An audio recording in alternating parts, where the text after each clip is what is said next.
Abdullah says, what kind of object can someone or should someone place as a sutra in front of him or her while performing salah? And how far from one's standing position should the sutra be placed? What is the meaning of sutra? If you remember, we've mentioned this so many times. A sutra is a visor, is a sort of a screen that a person puts in front of him, so it identifies his prayer parameters, his prayer limits. And this was done by the Prophet ﷺ. And he ordered the Muslims, whenever they pray, that they place such a sutra in front of them.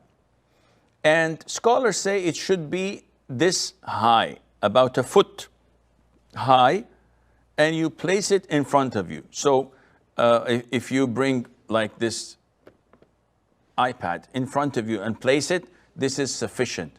If you bring the carrier of the Quran and you open it in front of you, this is sufficient. If you pray to a pillar of the masjid or to a wall or to a person who's sitting or to a chair, all of this does the job, inshallah. Some schools of thought say that even if you draw a line in front of you, this would suffice.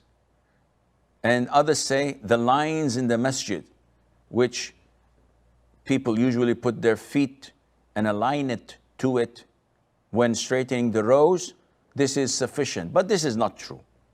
It has to be something that is elevated from the ground. The Prophet, whenever he used to travel or whenever he wanted to pray in some place other than the masjid, they would place in front of him a anazah.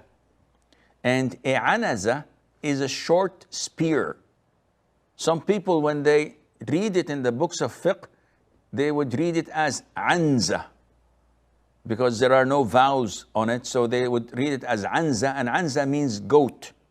And you would see people putting a goat in front of them and praying to it, and the goat moves, and the guys move alongside. What are you doing? Said the Prophet used to pray to a goat. No, the Prophet used to pray to a anazah. And this is a short spear, not a long one, the short one.